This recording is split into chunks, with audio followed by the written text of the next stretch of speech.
Bonjour à tous, où que vous soyez et bienvenue. Je suis Cédric Prévitali, je suis votre hôte et vous êtes sur le podcast masculin 21.0 pour les pères. Nous aidons les pères ordinaires à devenir leur meilleure version pour leurs bénéfices, ceux de leur entourage, leur communauté et la planète en général. J'ai créé la méthode Descartes. Découvre, comprends, applique, répète, transforme. Je propose des podcasts avec des histoires d'hommes, des expériences vécues et des informations autour du mental, fitness, alimentation, spiritualité, leadership, relation avec soi, avec les autres et plus encore. Vous êtes prêts? Let's go.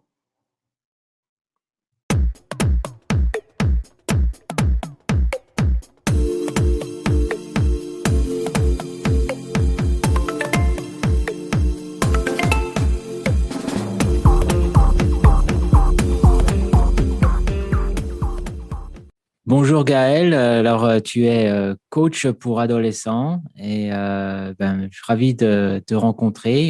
Je t'ai approché pour discuter parce que c'est la première fois que j'ai entendu cette profession de coach pour adolescents et je voulais en savoir plus. Tu es basé à Saint-Barth dans les Caraïbes, si je ne m'abuse. Et Oui, exact. voilà, comment vas-tu? Et bonjour Cédric, super, merci. Je suis contente d'être là et je vais très très bien. C'est très très rare que j'aille pas très bien. Donc je suis très contente, super. Et merci, merci beaucoup pour ce temps qu'on va partager ensemble là Je t'en prie, autour on va de ce voir. grand sujet qui est l'adolescence. Et en effet, Voilà. être coach pour adolescents, cette dénomination un petit peu étonnante, ouais. Mm. Mm. Je t'ai rencontré au travers en fait d'un membre de ma communauté pour les pairs sur Facebook qui m'a dit que tu faisais un événement, un webinaire, je crois, il y a quelques semaines. Et du coup, je me suis Oui, empressé de t'envoyer un live con. email, etc. Donc, on va commencer Oui. peut-être, voilà, qui es-tu et qu'est-ce que tu offres comme service? On va voir un petit peu. On va dans le vif du sujet? Voilà, moi je Allez, pense. on va dans le vif du sujet. C'est très bien, comme ça, c'est to go. Qui je suis? Oui, je suis Gaëlle. En fait, c'est très simple de répondre à cette question. J'aime beaucoup dire que je suis un être humain, comme toi, Mhm. comme tous ceux qui écouteront, comme ceux qui viennent, comme ceux qu'on rencontre. Et, euh, et juste avec une intention et un cœur qui est tourné vers l'adolescence depuis très, très, très longtemps. Et alors, si tu veux, quand tu dis j'offre quoi comme service, eh bien, en fait, j'offre le service de tout ce que je peux savoir, apprendre, comprendre, connaître, découvrir, redécouvrir et faire découvrir autour de une phase, cette phase de vie que traverse l'être humain pendant quelques années qui s'appelle l'adolescence. Et pour éviter d'en dépeindre toujours que des crises ou une phase difficile ou d'entendre des gens qui disent oh là là, attends, c'est le début de l'adolescence ou alors qu'est-ce que ça va être à l'adolescence quand on a des enfants ou alors penser que l'adolescence c'est difficile ou quand on est en plein dedans, bah, c'est l'horreur ou c'est normal, c'est la crise, là là là là là. En fait, moi, je me suis toujours dit et j'ai toujours été très concernée par le fait qu'il y a énormément de choses qui se cachent et le fait que ça ait mauvaise pub, Ouais. on passe à côté de quelque chose qui, pour moi, est extrêmement précieux dans le développement de l'être humain pendant Mhm. cette phase de vie. On se concentre beaucoup sur l'enfance, il y a beaucoup de choses qui sont développées autour de ça, et il y a un peu le laisser pour compte de l'adolescence, mais laisser pour compte aussi bien l'être humain qui traverse cette phase de vie, mais aussi les parents ou les adultes qui sont autour, tu vois, de cette période. Mhm. Et qu'est-ce que j'offre? Eh ben, j'offre tout ce que je peux à travers 5 grands piliers. Il y a 5 grands piliers aujourd'hui qui tournent et qui convergent en fait dans la vie et de l'adolescence. T'as l'école. C'est un Ouais. pilier assez souvent celui qui vient, c'est le majeur. Donc, aider à vraiment développer ses stratégies, ses objectifs, sa compréhension, son mécanisme, qu'est-ce que tu veux, qu'est-ce que tu veux, qu'est-ce que t'aimes pas. Voilà, tu as envie d'y arriver, tu as envie de dépasser, tu as envie de réussir, tu as un examen, tu as quelque chose, un enjeu où tu veux intégrer une école, tu as besoin de notes, tu as besoin. Bref, par rapport autour, tu sais, de cette architecture qu'est l'éducation, qui est quand même un truc assez pesant Ouais, il y a dans la énormément de vie de tous les pression. Ouais. jours. Ouais. Ouais, une grosse pression qui prépare aussi à la pression de l'avenir. Souvent, ce que je dis, je fais, ouais, mais ce que tu vis là, c'est aussi ce qui te prépare aussi à plus tard. C'est aussi une relation dans le monde direct. Donc, en fait, tu vois, l'école, c'est pas que l'école, les notes, c'est aussi la relation aux autres. C'est être avec ses pairs, c'est être avec du monde, déjà dans le monde adulte, tu vois, c'est Mhm. quitter l'enfance, c'est le collège, c'est le lycée, c'est les premières découvertes de qui je suis dans le monde social. Donc, tu vois, c'est pas seulement souvent quand on traite le trait de l'école, c'est pas que c'est le monde en fait, c'est l'immersion, c'est du truc de Ouais. l'adolescent qui va vivre 75% de son temps et la grande majorité d'un développement quand même personnel à travers le défi que représentait l'apprentissage, la scolarité, tout ça. Donc, il y a tout ce qui est enjeu d'apprentissage, oui, et relationnel et conflictuel, voilà, aussi. Bref, tout ça.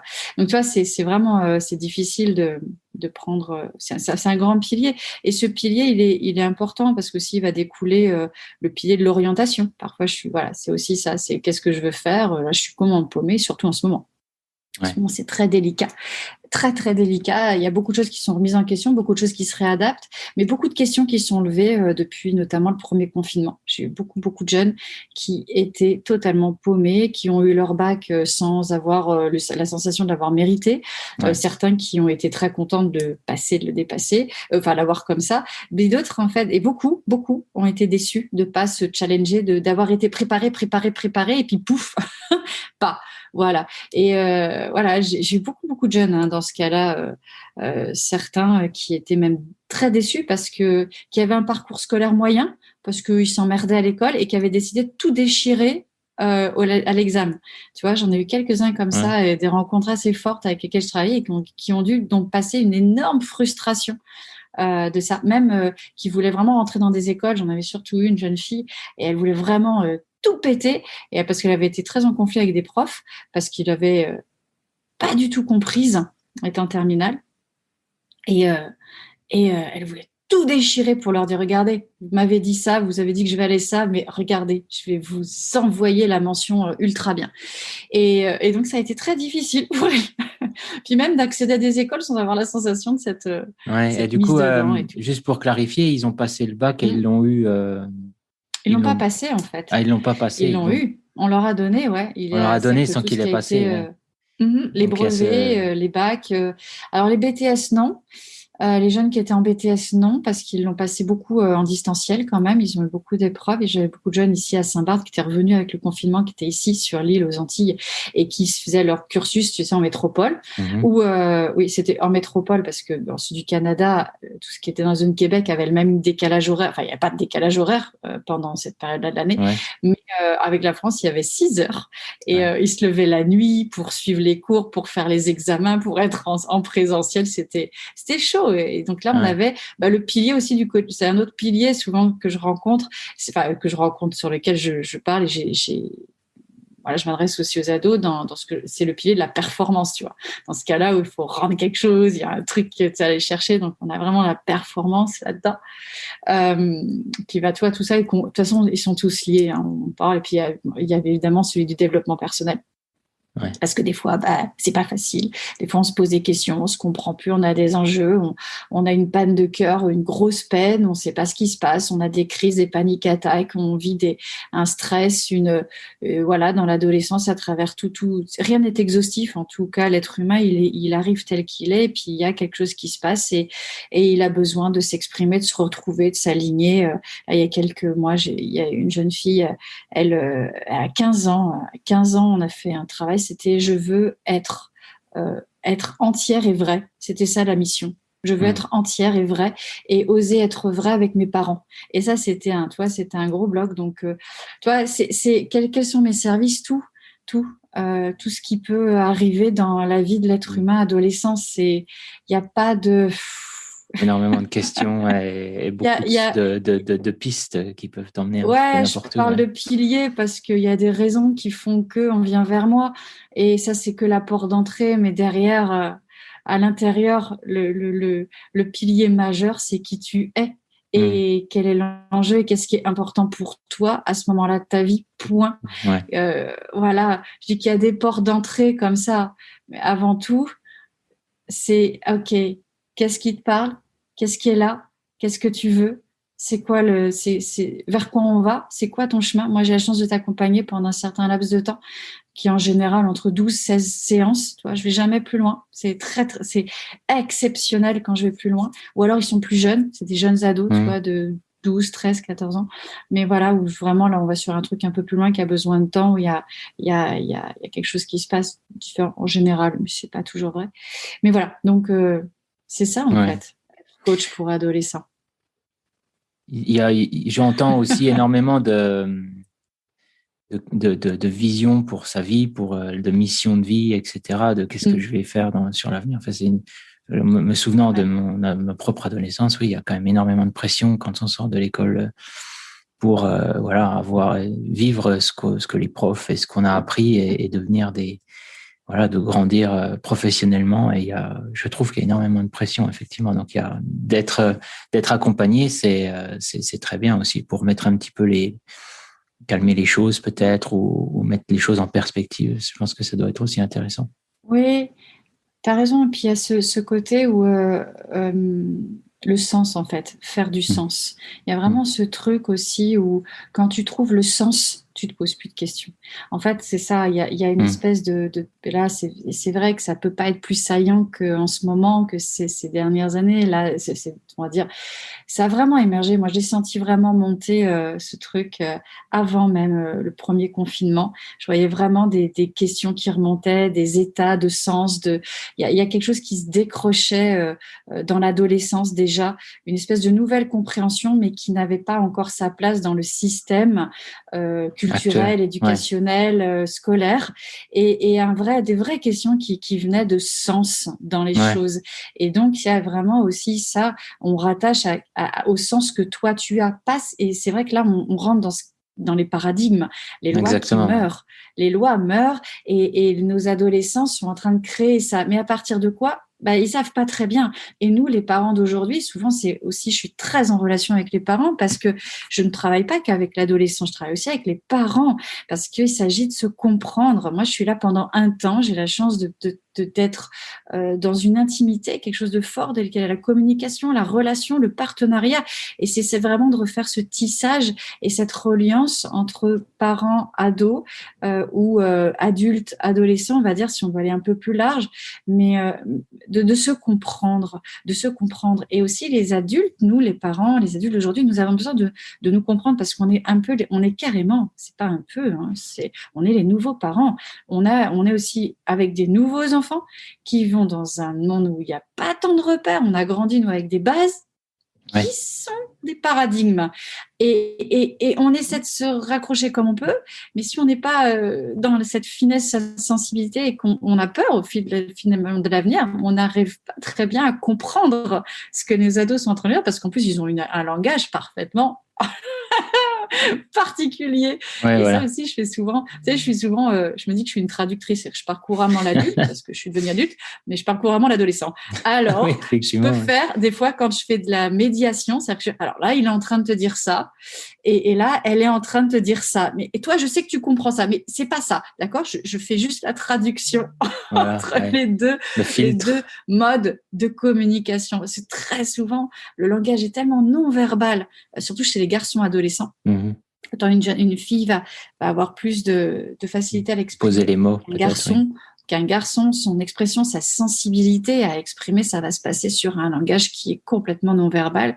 Et c'est souvent là que ça rentre en faillite, en fait, en conflit, en incompréhension dans les codes de repère. Je me suis rendu compte dans mes lectures que les garçons et les filles n'évoluent pas du tout de la même façon en termes de langage. Une fille va avoir beaucoup plus de facilité plus rapidement, et un garçon, ce qui est pas vrai pour mon fils. Je trouve il arrive à exprimer ses émotions de façon assez claire. Mais c'est un psychologue néo-zélandais qui l'a expliqué, donc j'imagine qu'il a fait ses devoirs et il a expliqué ça. Et c'est vrai que j'ai remarqué beaucoup de fois, et lui, il prône par exemple d'avoir une école pour garçons, pour pouvoir permettre aux garçons, parce qu'ils ont on met plus de temps à assimiler des choses. Le son de la voix est aussi très important, les tones, etc. Et sur les hommes en règle générale par rapport aux femmes, c'est vrai qu'on a plus tendance à exprimer nos émotions d'une autre façon qu'avec les mots. Ou alors avec des mots peut-être un peu crus, qui généralisent un peu les émotions sans vraiment mettre le doigt dessus. Les gros mots. Oui, c'est juste. C'est super intéressant. C'est très intéressant.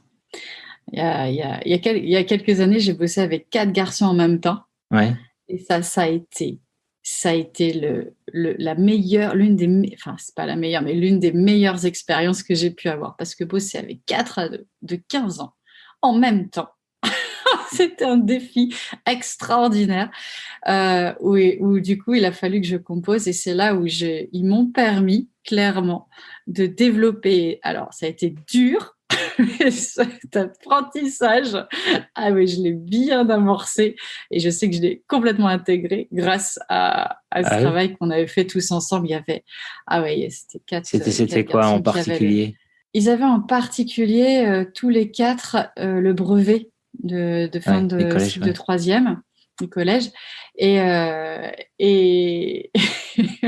oh là là, et donc je les voyais plusieurs fois par semaine parce qu'on a tout mêlé. Alors avec eux, ça a été all including quoi. Il y avait l'orientation, il y avait le scolaire, il y avait l'orientation derrière, il y avait ce qui faisait sens, il y avait le qui je suis au milieu de tout ça, il y avait la crise avec les parents. Donc du coup, je les avais réunis tous les 4 parce qu'ils avaient vraiment 4 personnalités extrêmement complémentaires. Et je m'étais dit, tiens, c'est super intéressant. Je le fais très rarement, mais je pense que ces 4-là peuvent s'appeler. Alors, ils étaient absolument en plus d'environnements différents parce qu'ils n'étaient pas forcément dans le même collège.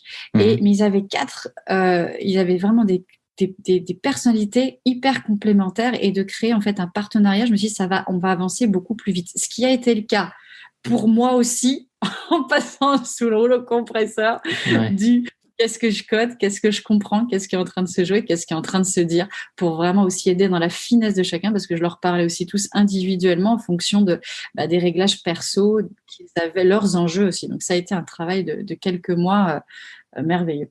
Je me demandais, c'est des adolescents qui sont à Saint-Barthélemy, où tu travailles avec la France, le Québec ou la francophonie. Et dans ces situations-là, c'est plus les parents qui t'appellent ou c'est plus les ados qui te découvrent sur Internet et qui te contactent en premier lieu? Comment ça se passe les premiers moments? Bien, il y a des vagues. C'est très drôle, ça se fait par vagues, figure-toi.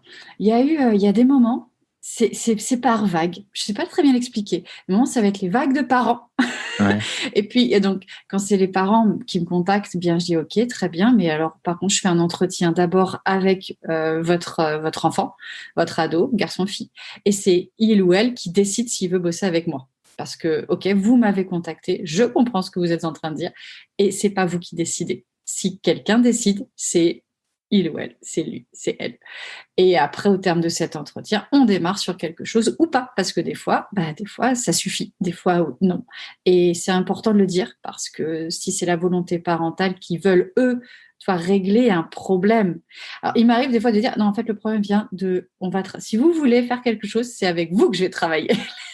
Avec papa, maman, c'est avec vous que j'amorce un travail. Ça m'est arrivé plusieurs fois et ça m'arrive encore. Là, j'ai des contrats parentaux pour aider en fait les parents eux-mêmes à s'équiper. Et je dis, non, en fait, le problème vient pas, c'est pas le problème si on entend, mais les clés, c'est vous qui les avez. Donc, si vous voulez, on va les voir ensemble. Et ça marche très bien et c'est très fort d'ailleurs, c'est super. Et sinon, oui, il y a les vagues où c'est les ados qui me contactent directement, qui se filent leur téléphone. En fait, c'est très drôle, oui, Internet, mais c'est vrai, ils vont se filer mon téléphone. C'est-à-dire, comme je travaille avec la francophonie, tu vois, que ce soit tout ce qui est francophone, l'Afrique, aussi bien l'Inde, où il y a des Français en Inde, ça m'est arrivé là, mais avec le décalage horaire, c'est chaud, mais ça marche. La Réunion, tu vois, le monde entier, quand le monde francophone. Francophone. Eh bien, ils se filent leur téléphone, mon téléphone. Et là, j'ai des vagues. Oui, j'ai ton téléphone par un tel et qui m'appelle directement. Et ça, alors là, autant dire, bon, OK, on passe pas par. La case départ est déjà dépassée et on y va, quoi. Ah, et Mais il y aura c'est le toujours, bouche à oreille. il y aura toujours il y aura toujours cet entretien, par contre, toujours. Avec les parents qui sont forcément inclus dans la conversation, ou des fois tu travailles juste avec les adolescents qui financent eux-mêmes les séances. Non, alors ça peut arriver, oui, c'est vrai que c'est des grands ados qui vont avoir la possibilité de le faire, mais qui sont déjà dans le monde pro. Enfin, tu vois, le cerveau adolescent, en fait, alors il y a plusieurs spectres d'orientation pour le voir, mais le cerveau est adolescent jusqu'à 22-25 ans. Donc moi, je travaille sur ce génie pendant à peu près, on va dire, 10-12 années de vie de l'adolescence. Il y a des sens profondes, fortes, on va dire, de 12-13 jusqu'à 18-19, grosso modo.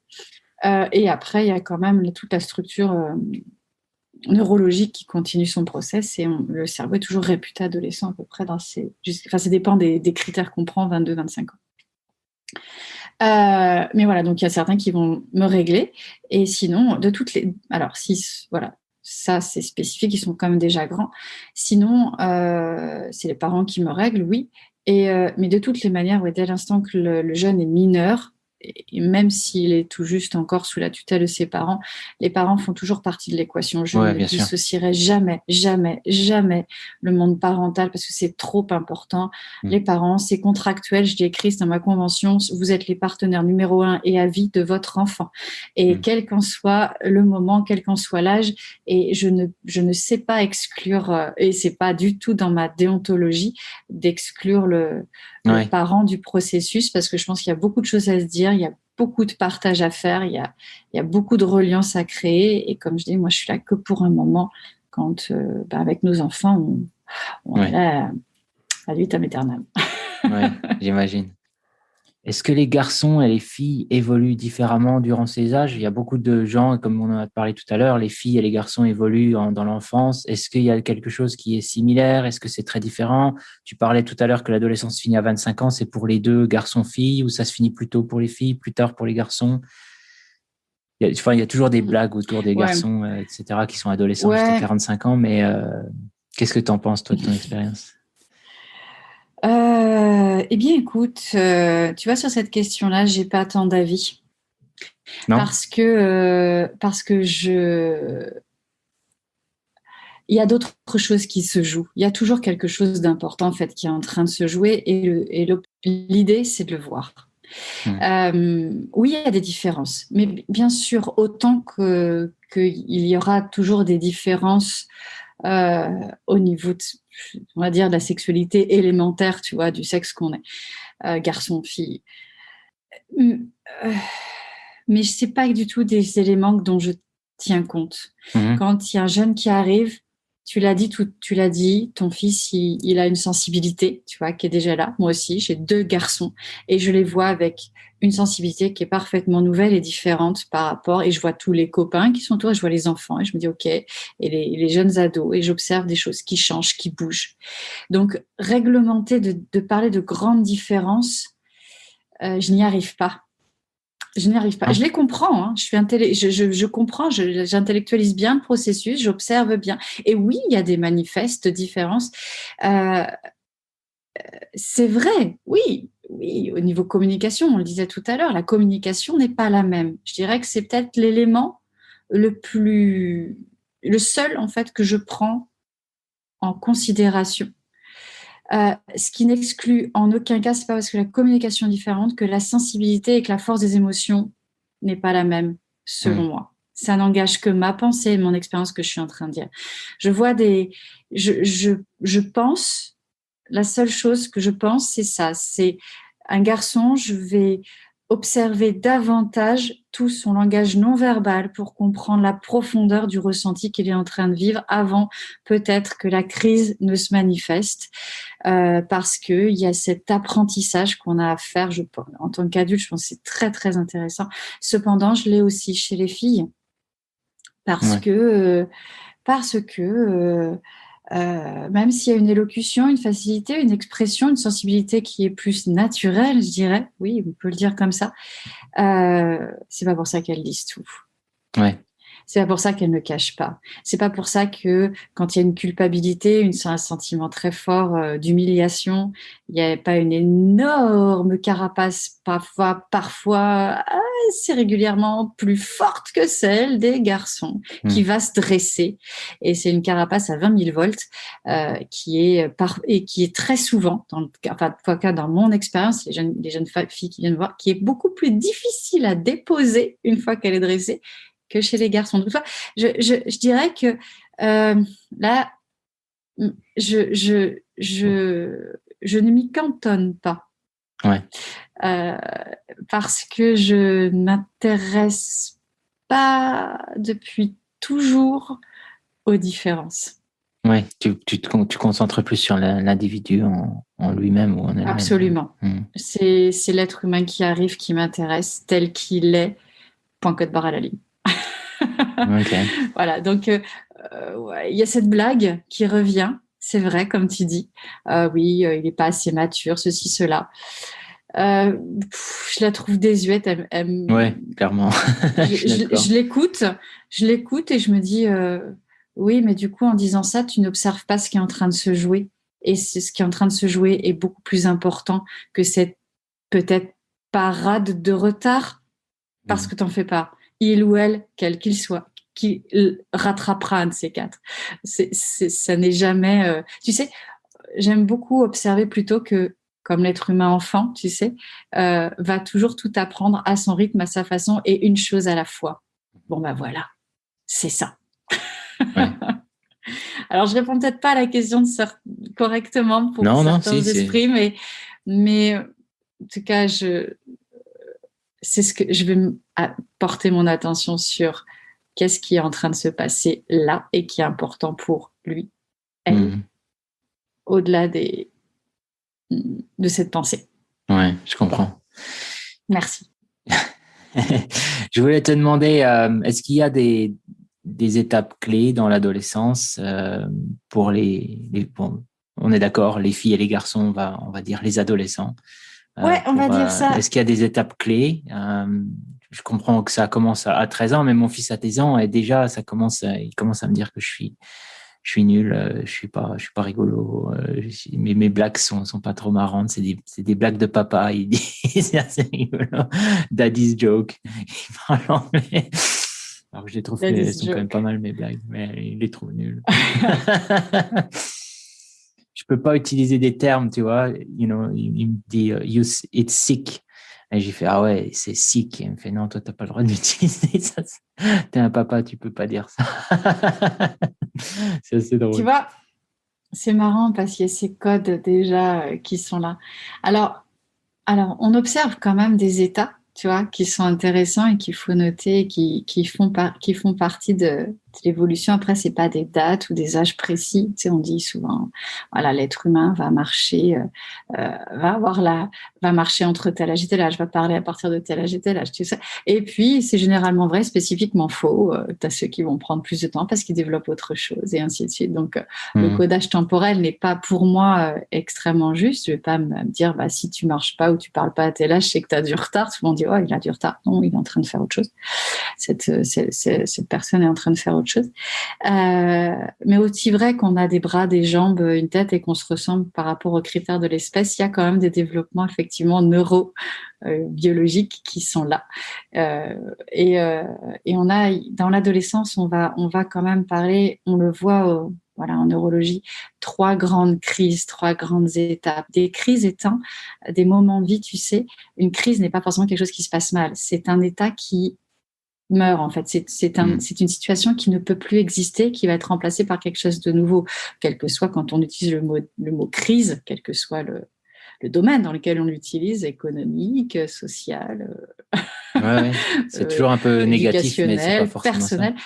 Non, c'est simple. C'est une crise, c'est quelque chose qui mute en fait, qui change, qui va fonctionner autrement, quelque chose qui évolue, qui passe à autre chose. Et il y a 3 grandes étapes. C'est là où je suis approximative sur on va dire on appelle ça le 13, le 15 et le 17. Il y a j'implose, j'explose, je m'implique. et 3 grandes phases très intéressantes. À 13 ans, vers 13 ans, l'être humain, il implose. C'est-à-dire qu'il absorbe tout ce qu'il a vu, compris, entendu de tout son système, de tout ce qu'il a, tout son environnement, il va l'absorber. Et il va vivre une explosion sensorielle. On a des capteurs sensoriels qui explosent à cette phase de vie. On voit donc l'être humain à 13 ans, vers 13 ans, va redéfinir le monde à sa façon, à sa manière. Il va commencer à rentrer aussi en pleine crise de croissance. Tout son corps va changer profondément. Là, on a vraiment les manifestes sexuels qui se réveillent. Donc, l'être humain va vivre ce j'implose, c'est-à-dire qu'il va réabsorber tout. C'est pour ça que c'est pas toujours agréable. Et il va redéfinir tout à sa façon, à sa manière, ce qui est difficile parce qu'il va se séparer. Mais ça, c'est par rapport à notre héritage aussi de mammifères, d'espèces, tout simplement. L'être humain, dès l'instant qu'il commence à développer vraiment ses caractères sexuels, en fait, a pour normalement objectif d'être indépendant du système qu'il a élevé jusque-là ou accompagné. Il est sorti de l'enfance, donc il va devenir adolescent. Et il va redéfinir le monde à sa façon, à sa manière. Et souvent, j'insiste fortement dessus en disant là, tu es en train de recoder tous les jours. En fait, comme ton corps grandit, ton corps change. Tu t'en rends pas compte et c'est très difficile. C'est énergivore, c'est puissamment colossal ce qui se passe parce que ton corps est tellement en train de changer. Tes capteurs sensoriels explosent et en plus tu es en train de muter totalement dans tout ton corps, ton squelette, tes cellules, ton cerveau, tout bouge. C'est pas que les hormones, quoi. C'est joli de le dire, mais c'est beaucoup plus puissant que ça. Ouais. Et l'être humain redéfinit tous les jours le monde de sa manière. Je travaillais avec des sportifs pendant une période. Et un jeune qui avait 13 ans, alors maintenant il en a 17, je lui disais, mais prends soin de toi. Tu es en train de faire du surf, tu fais de la compète, tu évolues. Hier, tu y arrivais, aujourd'hui, tu y arrives plus. Mais ton corps a changé entre hier et aujourd'hui. Accorde-toi le temps de le sentir et de comprendre que tu es plus dans le même équilibre. Tu es là, ton corps est entre aujourd'hui, demain et après-demain. Tu vas vivre une phase changement qui va te demander sur la planche ta sensibilité va être complètement différente à travers ton corps sur l'eau, ta planche, ton corps, tout est en train de bouger. Donc tu vois, c'était fort, c'est ça qui se passe, tu vois. Donc il y a le 13 ans et puis en plus, il y a cette redéfinition du monde par soi-même pour la vraie première fois. Donc ça par ce code-là, ça va se passer. Donc j'implose et assez high. Mais ça peut très bien se passer, mais pour l'être humain, c'est quelque chose de très fort de toute façon. Et puis après, il y a le j'explose à 15 ans. Alors là, c'est je manifeste, j'ai compris, je sais, ça y est. Je sais tout, oui. Ça fait 2 ans que je pratique mes nouvelles références. Maintenant, c'est bon, quoi. Tu vois, j'explose, j'exprime, je vais vers le monde. J'ai fini j'ai compris, je m'y suis habituée. Ce mécanisme, on s'habitue à tout. Je continue de grandir, mais ça y est, je sais et je bouge et je m'exprime et je suis, tu vois. Il y a ce grand jeu qui s'exprime à 15 ans. Et le 17, ça va être le je m'implique. Alors, ça me fait beaucoup rire parce que quand on arrive, très souvent, j'ai beaucoup de parents à 17 ans qui me disent « Gaëlle, tu nous l'avais dit ?» Ah, mais c'est bien d'être arrivé au 17 parce que là, il y a, tu sais, le cortex préfrontal, en fait, reprend 100% vraiment repart sur son activité pendant cette phase de vie. En fait, il va fonctionner autrement pendant ces quelques années, là, juste avant. Et après, à 17 ans, tu as le je m'implique. Donc, tu as le lobe préfrontal, tout ce qui est intellect, raisonnement, moyen, logique, court, long terme, tout ça. Voilà, logique, tout ça qui se met en place. Et les choses vont se remettre un petit peu plus en accord. Et l'adolescent va commencer à parler de l'adulte. Le langage, il va quitter le langage adolescent, il va commencer à parler l'adulte. Donc évidemment, il y a une reconnexion, une recompréhension, une redirection des mots. Et puis c'est là où c'est super intéressant. Très souvent, je travaille sur le sens de ce que, à 17 ans, qu'est-ce que tu vas faire, vers quoi tu pars, qu'est-ce qui t'intéresse, qu'est-ce qui te motive, qu'est-ce qui est à l'intérieur de toi, seulement toi, pas les autres, pas le code, pas ta famille, pas les attentes, toi. Et qu'est-ce que tu veux faire toi, et on code le sens. Et là, c'est super intéressant, mais ça va très, très, très, très, très, très vite. En fait, dès l'instant qu'ils ont capté le sens, ça va. Après, c'est tout droit, quoi. Il n'y a même plus de questions à te poser. Ok, c'est bon, go. Et des fois, il faut que 2-3 séances. Tu vois, c'est hyper court avec un jeune de 17-18 ans pour remettre le sens en place. Mais quand ils ont pigé, je te jure, après, Il n'y a plus de... C'est spectaculaire, quoi. Mais voilà. Et il y a cette communication qui s'élève, effectivement, et les parents ou les adultes autour disent, bah là, tu vois, c'est cool. Après, les choses sont plus claires. Ça ne veut pas dire que ça se passe toujours hyper, hyper bien. En général, quand même, il y a ces 3 grandes étapes, tu vois. Okay. Voilà. Ah, c'est super intéressant, ces histoires de néocortex, de différents âges, etc. J'ai hâte qu'il arrive à 13 ans et à 17. Comme tu le sais, j'ai une communauté de pères concernés qui veulent faire la différence. Et quelle est l'importance, enfin, les parents, tu l'as dit tout à l'heure, étaient très importants, mais l'importance du papa dans cette période pour les garçons, pour les filles, encore une fois, c'est à peu près, on va dire que c'est dans l'adolescence. Quel est son rapport? Et j'aimerais aussi discuter de l'entourage plus large de l'adolescent, donc que ce soit les profs, tout ce qui est coach sportif, etc., pour l'engagement dans la société, voilà, pour leur évolution. Quelle est leur importance? Est-ce que les parents commencent à circuler et le reste de la société prend le pas sur les parents? Est-ce que c'est toujours les parents qui doivent vraiment être... Tu vois ce que je veux dire? Ouais, il y a plusieurs questions en fait dans ce que tu dis. Je comprends, d'accord. Par rapport au papa, pour revenir sur la base de ce que tu disais au début, voilà, la posture de papa est bien sûr très importante. Je communique beaucoup, de plus en plus, avec de plus en plus de pères. Et je trouve ça super, car nouveau. Et ça, merci pour ça, merci pour ta communauté, merci pour ce qui est. Voilà, il y a de plus en plus d'hommes. Aujourd'hui, on le sait, il y a beaucoup plus d'hommes qui sont qui affirment aussi qu'ils sont nés pour être papa et qui vivent vraiment leur paternité. Je trouve ça super aussi que d'un point de vue social, ça a évolué parce que c'est un combat dont on parle pas, le congé paternité, tu vois. C'est des choses qui disent oui, c'est bien, mais personne ne sait. Alors, le congé maternité, tout ça s'est installé. Mais tu vois, le congé paternité, il y a même encore pas mal d'endroits où ça n'existe pas. Et je trouve ça super important et on dit pas assez tout ce que ça implique derrière aussi d'hommes qui se mobilisent, d'hommes et de femmes, mais qui posent ces intentions en disant hey, oh, j'ai besoin de mon temps avec mon enfant, de le vivre aussi. Voilà, ma femme a vécu sa grossesse, tout ça, et j'ai besoin de me sentir toi, dans l'existence de vie de cet enfant. Je trouve ça génial. Il y a beaucoup plus d'accompagnement, tu vois, l'autonomie se développe avec les grossesses, tu vois, je vois beaucoup de choses comme ça et cette sensibilité devient de plus en plus grande. Et oui, le rôle est important, ce n'est pas que maman, effectivement, c'est papa aussi, tout le temps. Je vais simplifier parce que je pourrais parler 7 ou 8 heures sur le sujet, donc c'est ce qu'on va dire, bien sûr. Faites gaffe, les gars. Attention, Cédric, me branche pas trop. Je te jure, je peux le faire. Non, pour faire vraiment les grandes lignes qui sont saillantes, en tout cas celles par mon expérience qui reviennent très souvent. Le papa avec les filles est très important. Je l'ai beaucoup, je l'ai travaillé beaucoup et c'est un sujet qui revient très régulièrement dans le sens où la figure paternelle va être aussi l'autorisation d'une jeune fille d'être elle, d'être acceptée et surtout de poser aussi les limites de ce qu'elle veut et de ce qu'elle veut pas par rapport au monde masculin. Ça, c'est important pour des papas qui ont des filles.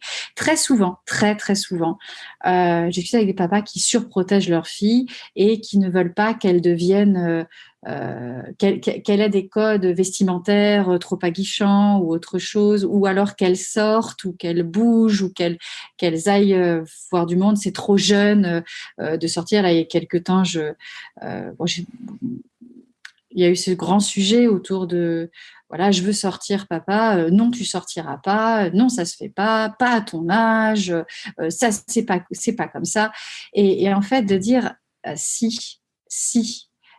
Justement, parce qu'en fait, ce qu'elle va faire, si tu ne l'accompagnes pas à sortir, à prendre ses repères et tout, elle va le faire dans ton dos et elle va défier l'autorité paternelle ou alors elle va tellement s'y soumettre qu'elle va vivre une énorme frustration et puis quand elle va le faire n'importe quoi parce qu'elle ne sera pas codée avec toi d'apprendre ce que c'est que être dans dans le monde extérieur, dans le développement de sa sexualité, sa séduction, effectivement, les autres qui vont l'approcher, parce que c'est comme ça que ça se passe, elle va peut-être pas arriver à dire oui, à dire non. Plus tu la séquestres, moins elle saura dire non à un jeune homme ou un homme qui viendra avec elle, parce que vos filles sont magnifiques, faut le dire ce qui est. Je sais pas, en ce moment, je trouve tous les enfants absolument superbes, évidemment. Donc les jeunes filles sont très très belles.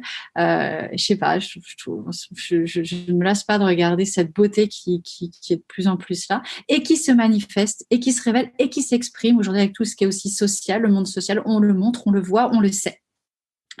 Et donc, la présence du père est très importante parce que, au contraire, en étant en relation avec sa fille en tant que père, en étant là, en par exemple l'accompagnant, en revenant la chercher, en discutant avec elle, en peut-être lui disant tiens, tes goûts sont comme ci, tu es jolie comme ça, tu vois, peut-être plus comme ci, peut-être moins comme ça, en lui parlant aussi de la masculinité, ce que c'est aussi sans forcément lui faire peur, en l'acceptant, en l'intégrant, eh bien c'est profondément l'aider, elle aussi, à se renforcer et à savoir à quoi elle dit oui et à quoi elle dit non dans la relation avec le monde masculin qui viendra vers elle, parce qu'elle a un père qui lui autorise de s'exprimer totalement sur le sujet. Voilà, il y a quelques semaines, je discutais avec un papa. Il s'inquiète beaucoup pour sa fille. Je lui dis au contraire, laisse-la venir vers toi, laisse-la te parler, laisse-la s'exprimer, laisse-la. C'est la plus belle des choses qu'elle te parle de ses petits copains, parce qu'elle sait que c'est vers toi qu'elle pourra avoir les réponses. Donc écoute-la, ne lui dis pas c'est pas bien, c'est pas ça, faut pas ci, faut pas ça, attention ci, attention ça. Ne commence pas à dire ça. Écoute-la, accueille-la. Tu es la meilleure personne pour l'aider justement à comprendre et à se positionner par rapport à cette masculinité, parce que le danger, c'était il y a plusieurs années. Ça a été très violent, un truc très violent avec un papa. Ça a été très fort parce que je lui ai dit, là, tu es en train de construire une pétasse.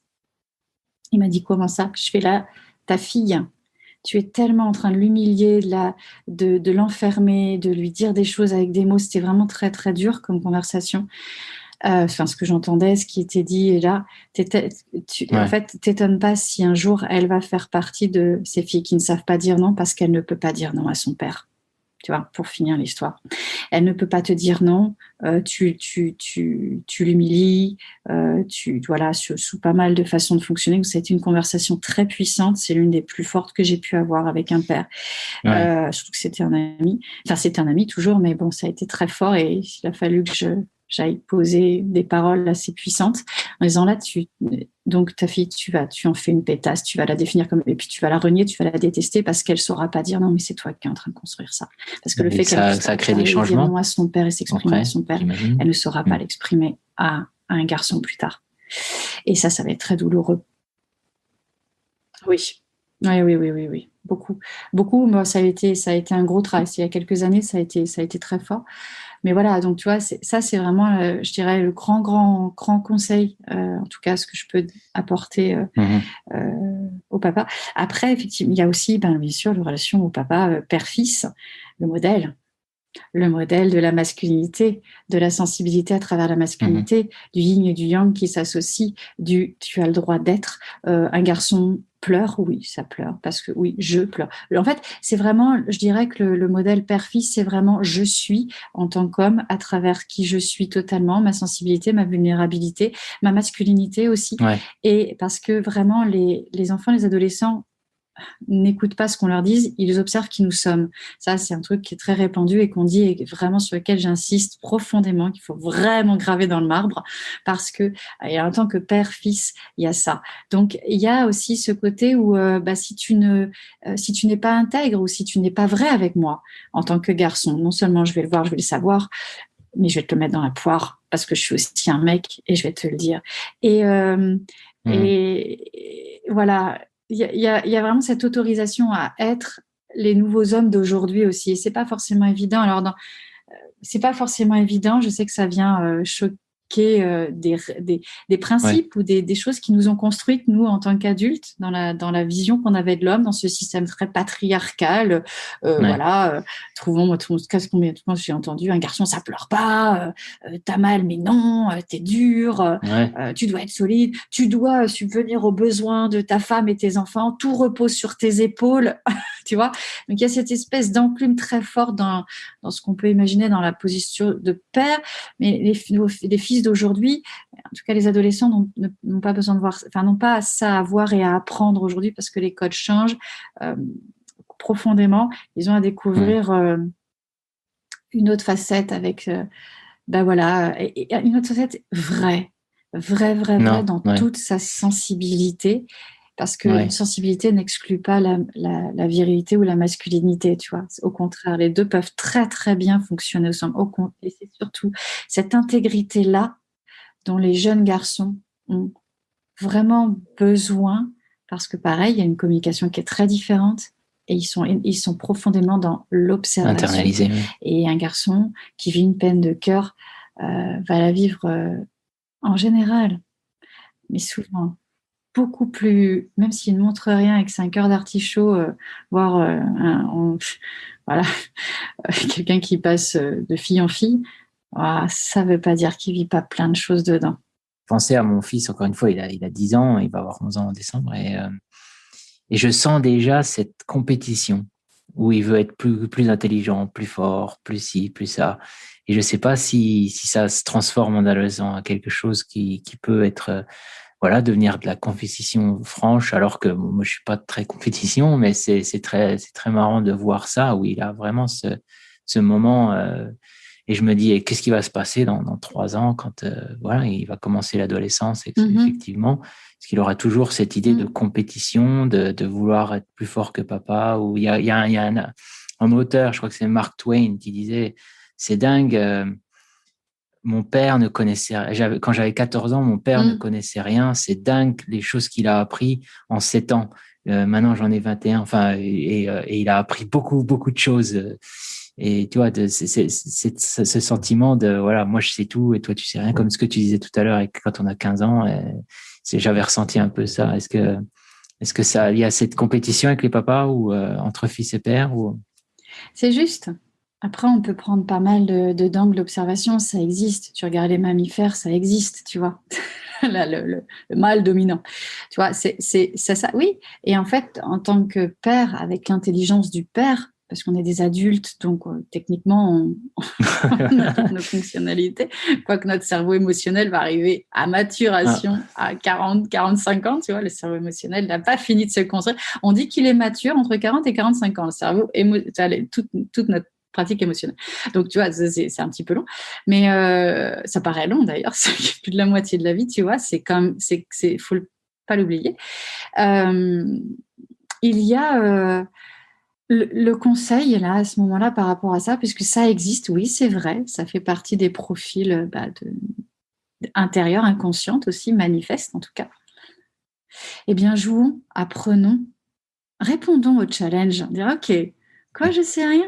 D'accord, très bien. En fait, ne le prenons pas dans l'ego, en tant qu'homme, ne pas le prendre dans l'ego, mais plutôt en jouer et pourquoi pas s'inviter à soi-même se dépasser. Pourquoi pas apprendre avec. Tu vois, là, il y a un truc hyper, hyper fort qui va se faire parce que souvent, le côté, mais non, moi je sais, écrase et t'es mon fils et tu seras toujours derrière moi. Bah tiens, vas-y, on se met au même niveau, mais le fait de reconnaître comme égal un autre homme dans la famille, et surtout nouvel homme, le construit. Le construit en lui disant, tiens, regarde, j'apprends. Et tu sais quoi là? T'as dit un truc, punaise, je l'avais jamais vu comme ça. T'as raison. Bah oui, j'ai raison, évidemment. Toi, tu sais rien. Ouais, on verra ça dans le temps si je sais rien. Tu vois, on peut tout à fait avoir reçu ce langage, mais là, tu viens de m'apprendre un truc. Très bien. Et puis, quelque part, c'est une super invitation à surtout pas se reposer sur ses lauriers. Oh, ok, ton fils te dit que tu as des blagues nulles. Eh ben, vas-y. Tu sais, tu peux le challenger, dire, vas-y, allez, fais-moi mourir de rire. Franchement, go. Tu vois, parce que finalement, c'est souvent faux. En fait, ce qui est super intéressant, c'est faire un ping-pong là-dessus. Ne pas laisser le truc arriver, mais en jouer simplement et dire, allez, vas-y, Fais-moi mourir de rire.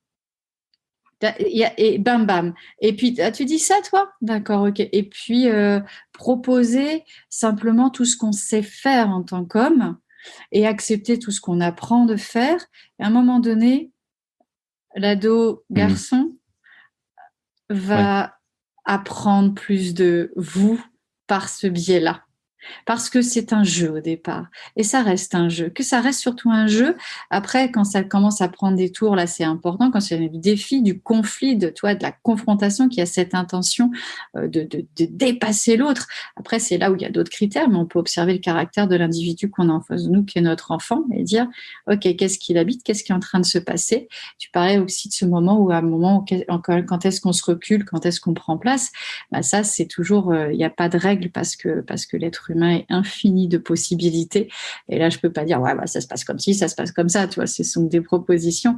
Mais il y a un moment donné, en fait, c'est nous qui savons à quel moment, en tant que parents, quand on est vraiment dans l'observation objective, tu vois. Je parle souvent, on parle de psychologie positive. Moi, j'aime bien souvent recadrer que c'est ça, hein, la psychologie positive n'a rien de, tu sais, des termes souvent positifs liés au mot positif, ça n'a rien à voir. Hein. Psychologie positive, ça veut dire j'observe objectivement un fait et j'en tire une conclusion. Tu vois, c'est vraiment, quand on va regarder vraiment ce que c'est, ça nous vient d'Harvard, c'est l'observation positive, c'est-à-dire le regard effectivement sous un sens positif et objectif de ce qui est. Point code barre à la ligne, c'est tout. Tu vois, en tirer quelque part le meilleur, mais c'est pas lié à ce qu'on peut imaginer, enfin tout ce qui est développé autour de ça dans les paroles courantes. Mais il y a ce truc où, vous savez, en tant que parent, il y a cette espèce de feeling quand on se reconnecte à ce sens, on sait quand est-ce qu'on doit être présent ou quand est-ce qu'on peut se reculer et quand est-ce que en fait, l'adolescent, de toute façon, a besoin des fois de se prendre le mur. Moi, il m'est arrivé des dizaines de fois de dire, OK, là, tu le laisses prendre son mur. Comment ça? Oui, mais regarde, les autres vont dire que les autres, ils disent ce qu'ils veulent. Là, tu le laisses prendre son mur à max 5. Ça s'appelle devenir responsable. Là, je te conseille, t'en fais ce que tu veux. C'est ton cœur de papa, ton cœur de maman qui parle, mais qui aura de toutes les manières le dernier mot. Parce que moi, je suis là juste pour dire un truc. Ce soir, c'est toi qui es avec ton enfant, quoi. Mais là, ça, c'est aussi apprendre de la vie. Tu sais, se prendre, il n'en mourra pas. Il n'en mourra pas. Ah, par contre, son ego va vachement, oui, ça c'est sûr, il va y perdre quelques ratounes là-dedans. Eh bien, il saura. Parce qu'il en aura vécu l'expérience, parce que tu n'auras pas non plus capitonné tout le temps de terrain, tu n'auras pas protégé. Laisse le temps qu'il n'est pas en danger. Vas-y. Donc c'est pas, il n'est pas en train de jouer sa vie parce que il a rien foutu pendant les vacances de Pâques et qu'il arrive, il n'a pas fait ses devoirs et que maintenant il te harcèle pour que tu l'aides à le faire. Oh bah laisse-le, il n'a pas respecté son deal. Toi fais ta life, s'il te fait suer parce qu'il hurle, barre-toi, fais ta vie, tu vas voir et laisse-le vivre cette expérience. Logiquement, si tu appuies bien dessus, il y retournera pas. Mais après. C'est ça aussi l'expérience, tu vois. Donc, je dirais, tu as donné cet exemple, mais on peut le mettre dans plein de domaines. Mais à un moment donné, on sait quand il faut que l'être humain fasse sa propre expérience et qu'il en tirera ses conclusions à lui. Et ça, c'est dans la parentalité, en tout cas, c'est ça, être responsable, s'apporter ses propres réponses, être capable de réponse pour soi. C'est là littéralement le mot, ce que ça veut dire, quoi.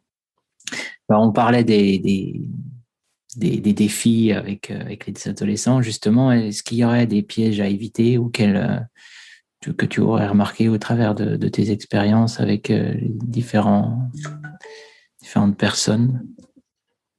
On en avait parlé tout à l'heure avec des personnes qui se braquent forcément sur les comportements des adolescents, mais est-ce qu'il y a d'autres choses? Je dirais que c'est le piège majeur. Ne regarde pas ce qu'ils font. Nous ne sommes pas nos comportements.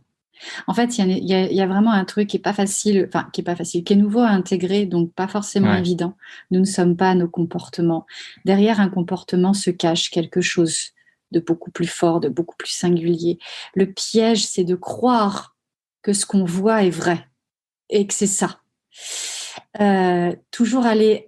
Ouais, c'est seulement, tu sais, un décor, ce sont des planches de bois avec du carton et de la peinture dessus.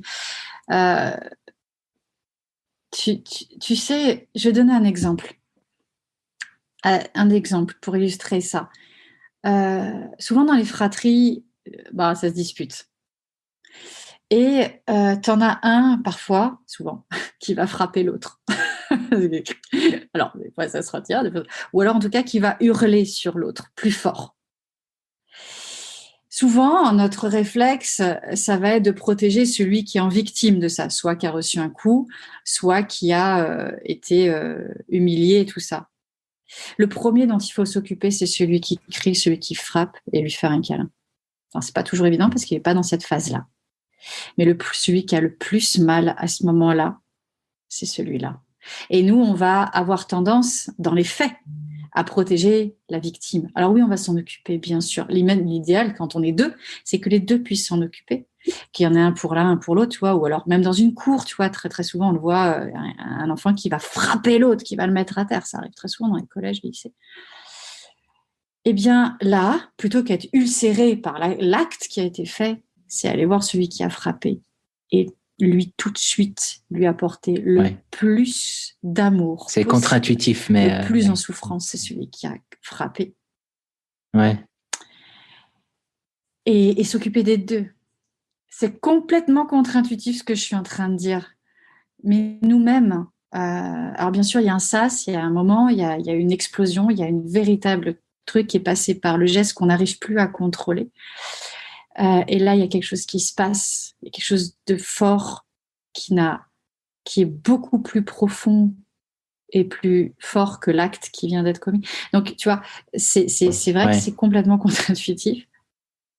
Et je pense que ça, c'est un truc qu'on peut apprendre, en tout cas, à observer que celui qui crie, celui qui fait mal, c'est celui qui a le plus mal à ce moment-là.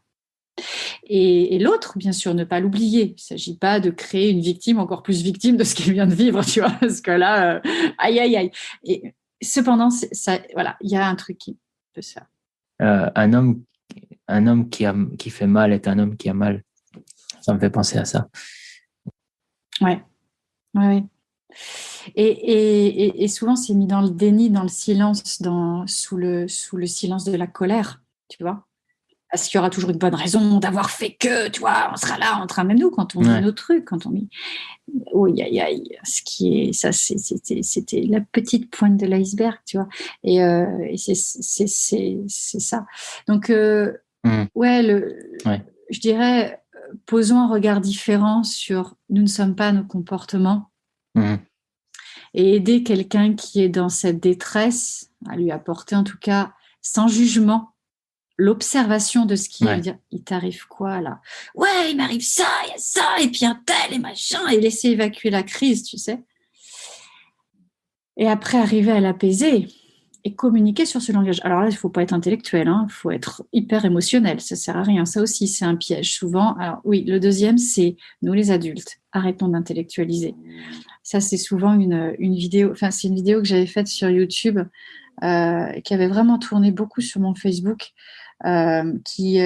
comment les ados gèrent la crise, en fait. Ils la laissent passer. Il ne s'agit pas de dire oui, il faut que tout de suite arriver avec des mots. Quand quelqu'un est en crise émotionnelle, il faut lui parler émotionnel. Il faut écouter l'émotion, mais pas. Et après, il faut surtout pas intellectualiser. C'est pas possible, ça marche pas. C'est moi-même, quand je suis en colère, laisse-moi vider ma crise. Et après, une fois qu'elle est vidée, je peux revenir à mon cortex et parler correctement. Mais quand je suis dans mon limbique, bouclé limbique, et pire, une crise d'angoisse, d'anxiété, quand on est dans le reptilien, c'est mort, quoi. Il faut parler sur le même niveau de langage. Et nous, à l'extérieur, on peut le faire. Alors, c'est un job, c'est pas évident, parce que des fois, quand quelqu'un t'agresse et que tu as envie aussi de répondre, tu vois. Mais waouh, calm down, tu vois. Et parle sur le même niveau de langage et laisse passer. Et après, on peut emmener au cortex, tu vois. Après, on peut intellectualiser, mais surtout pas dans la crise. Tu vois, il y a aussi ça. Quand on parle à quelqu'un, qu'on voit que quelqu'un vit, notre enfant, notre adolescent est en train de vivre une crise, mais même, faut pas lui poser, faut pas parler tout de suite. Alors bon, on a toujours le feeling, il y a des moments où on les connaît aussi, on sait ce qu'il faut pas. Ce que je dis est absolument général, mais avec, voilà, plus il y a quelques années, c'était quand l'année dernière, je travaillais avec un jeune qui était en refus de contact physique. Et dès qu'il partait en vrille, je me calais dans son dos, je l'immobilisais et je le serrais dans mes bras. C'était hyper agressif pour lui, sauf que c'était la façon qu'il avait de se calmer. C'est un jour, c'est ça, il m'avait littéralement hurlé dessus, mais il avait besoin. Et je suis tombée comme ça, jusqu'au moment où il s'est effondré en larmes, tu vois. Au bout du compte, pour complètement tremblant de larmes et tout. Puis il n'y avait rien à dire, juste à laisser être. Il n'avait rien à dire, je n'avais pas parlé. Ça a été énorme, peut-être, je ne sais pas, on a fait 45 minutes de silence. Et à la fin, je fais, il respirait mieux, je fais, ça va? Ouais, ça va. Ok, ça s'appelle ce soir? Ouais, voilà. Des moments forts, oui. Ouais, c'est magnifique. L'adolescent, très, très fort. Ah, nous aussi, on prend les ondes de choc émotionnel. Des fois, il m'en faut, ça me met ça me met le genou par terre. Avec, en rencontrant tous ces adolescents, toutes ces différentes personnes, tu continues encore à apprendre certainement de toi-même, etc. Ouais. Si tu savais. Bien sûr, c'est les ados qui me conduisent aussi à être qui je suis aujourd'hui. Cette expérience dans laquelle j'y vais à fond. Ici, ils le savent, ma famille le sait. J'ai pas de jour off. Je travaille avec le monde adolescent. Si le dimanche il y a une crise, je suis là. Si le samedi soir à 22h il y a une crise, si on m'appelle la nuit, je bouge. C'est comme ça. C'est comme ça. Je sais. Alors voilà, tous ceux qui vivent avec moi le savent. Hein, il y a c'est comme ça. Ça m'arrive tout le temps, tous les mois. Et des fois, il m'arrive de laisser mon téléphone allumé toute la nuit parce que pendant une période, je sais que là, c'est chaud et que la convention du jour ou de la nuit à l'adolescence, ça n'existe pas. Et si le moment il est là, ben il est là. Tu vois, et je débarque quand c'est possible, ou sinon j'appelle direct. Mais je passe pas par la préfecture. C'est OK, stand-up. Ça fait partie des moments forts qui sont là, ou m'entendre dire à des parents, les réveiller, dire là, tu ramènes, et en France tu ramènes ta fille tout de suite. Ouais, mais non, tu la ramènes direct, tu vois. Ça, c'est vrai que et c'est eux qui me conduisent à être qui je suis, à m'exprimer tel que je suis, à aller plus loin, à me rendre compte. Un jour, c'est ça, il y a plusieurs années, j'ai une jeune fille qui est pas bien devant moi et qui me fait comprendre que je suis dans ma limite avec elle parce que elle attend quelque chose de moi que là, à ce moment-là, je ne sais pas. Elle est en train de vivre une explosion émotionnelle très forte. Elle se griffe à se faire saigner les bras. Elle se serre fort sur elle. Il m'arrive quoi, Gaëlle? Il m'arrive quoi? Et là, je suis complètement en train de dire what?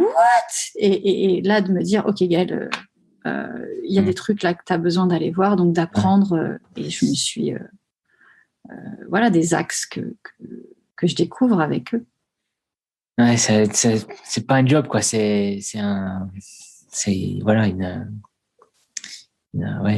même pas comment appeler ça. C'est un sacerdoce, enfin, ou voilà, c'est ta vie, quoi. C'est aussi simple que ça. Je pense que c'est plus qu'une passion, c'est juste une évidence, voilà. Et la façon dont je le fais, c'est qui je suis dans ce que je fais, point code barre à la ligne. On va arriver à la fin de notre entretien, Gaëlle. Ça fait bientôt plus d'une heure maintenant qu'on discute et je pose toujours des questions. Donc, est-ce que tu as des conseils pour les hommes? Comme je t'ai dit, c'est une communauté de pères, mais il y a aussi des hommes qui sont pas forcément papas, mais qui ont des adolescents, des enfants autour d'eux et qui forcément, sans même le vouloir, peut-être sont des exemples. Quel conseil tu donnerais à tous ces hommes?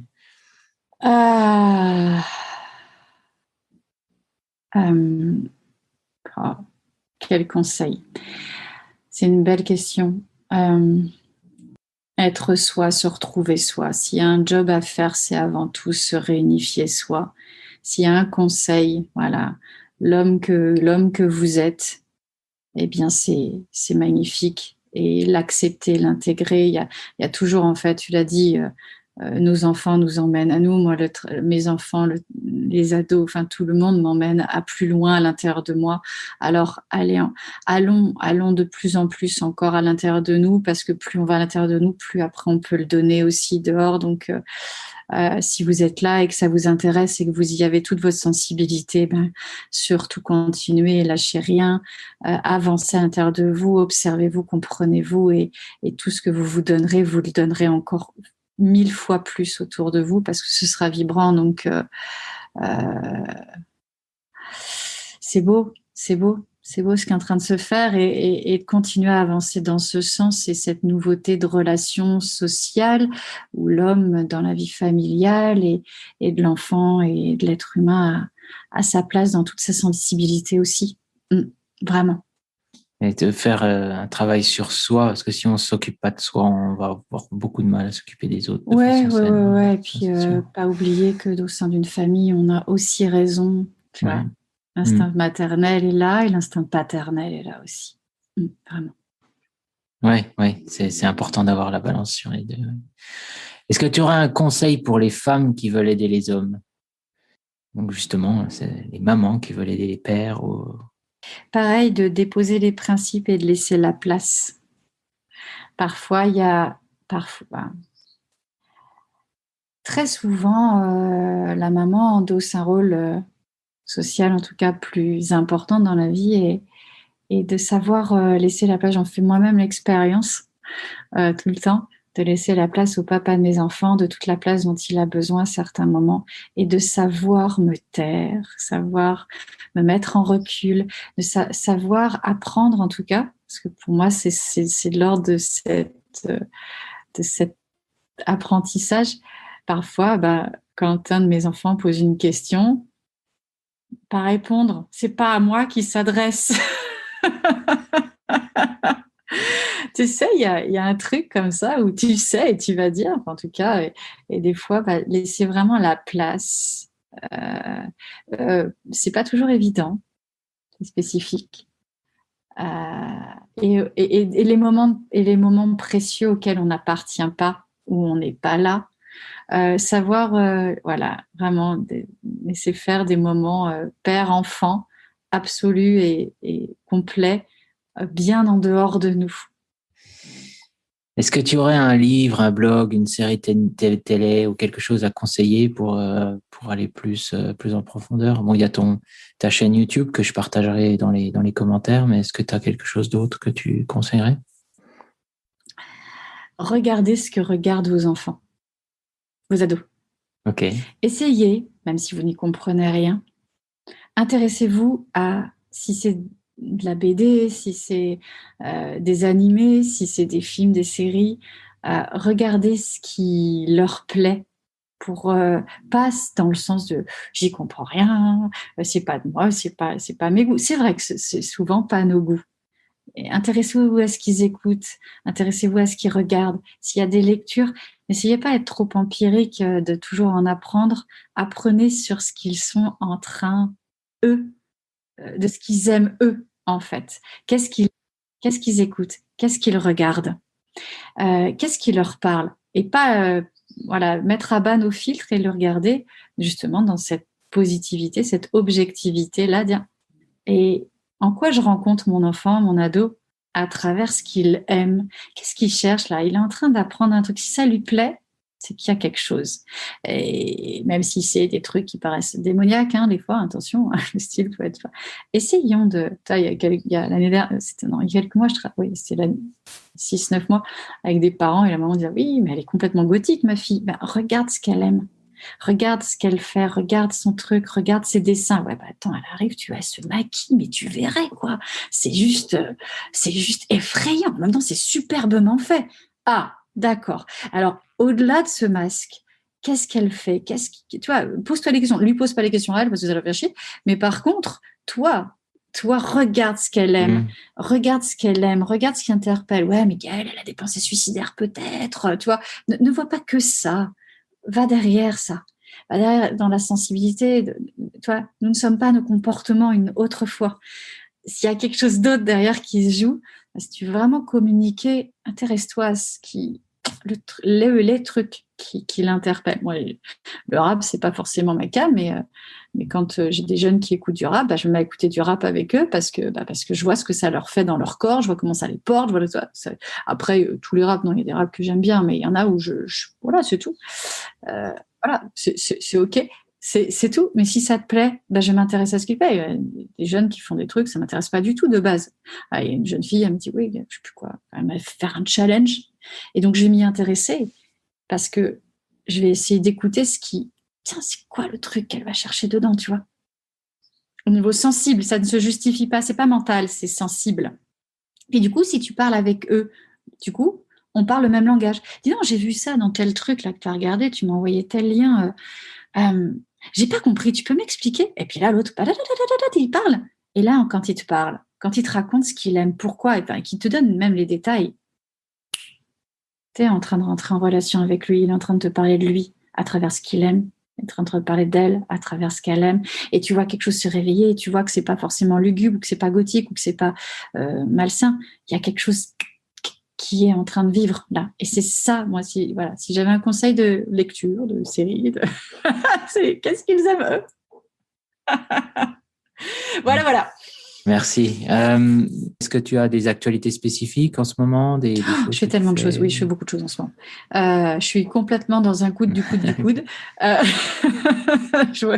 Donc, actualité, je saurais pas trop quoi dire parce que je suis complètement en train de proposer quelque chose au monde adulte qui est différent, mais qui sortira dans quelques mois. Voilà. Donc, voilà. Mais stay tuned, comme on dit en Angleterre. Voilà, exactement. Mais voilà, après, il y a ma page Facebook, mon YouTube, mon Insta. J'ai pas de site. J'ai pas de site. Parce que j'y arrive pas. Simplement, j'y arrive pas. C'est bizarre. En tout cas, j'ai une idée trop précise. Voilà, donc j'ai pas de site. Mais vraiment, la souplesse, la fluidité de tous les réseaux sociaux me convient beaucoup plus pour faire passer les messages. Et puis, je suis beaucoup à 95% finalement plus en relation directe avec le monde adolescent et les parents que puis me contacter, c'est facile. C'est très, très facile de me contacter. Même sur ma page Facebook, c'est mon numéro de téléphone. Enfin, elle m'envoie mon mail, je crois, partout. Donc, c'est pas complexe. Voilà. Parfait. Et puis le bouche à oreille fonctionne très, très bien. Donc, voilà, toujours. Parfait. Puis c'était une question de feeling. Je me dis que toujours les gens quand on va vers les gens, quand on se rend compte, c'est qu'il y a toujours un sens dans tout ça. Et c'est ça aussi que je suis en train de développer, le sens des choses. J'aime beaucoup associer ce côté. Je ne sais pas ce que c'est, mais je le sens. Oui, hein, d'accord, ouais. Il n'y a pas les mots? Non, ouais. Alors on ne met pas les mots. Par contre, tu le sens, donc tu le sais? Ouais, d'accord. Très bien. Just go. Ouais, non, c'est une belle philosophie de vie. Gaëlle, merci beaucoup d'avoir pris ton temps pour moi. Et je te dis à bientôt. Et peut-être qu'on fera un autre podcast avec 100 000 autres choses à dire. Donc, c'est possible. Merci à toi. Merci beaucoup. Et pour vous qui avez écouté ce show jusqu'à la fin, je vous remercie. Merci d'avoir pris ce temps avec moi. Il y a des millions de podcasts et vous avez choisi d'écouter celui-ci. Et je vous en remercie très chaleureusement. N'oubliez pas de vous abonner pour être tenu au courant des sorties des prochains épisodes. Si ça vous a plu, n'hésitez pas à partager. J'offre des formations de qualité et sans bullshit pour les pairs. Pour plus d'informations, vous pouvez visiter le site truenorthodyssey.com où vous pourrez rejoindre la communauté exclusive sur Facebook pour les pairs. À bientôt.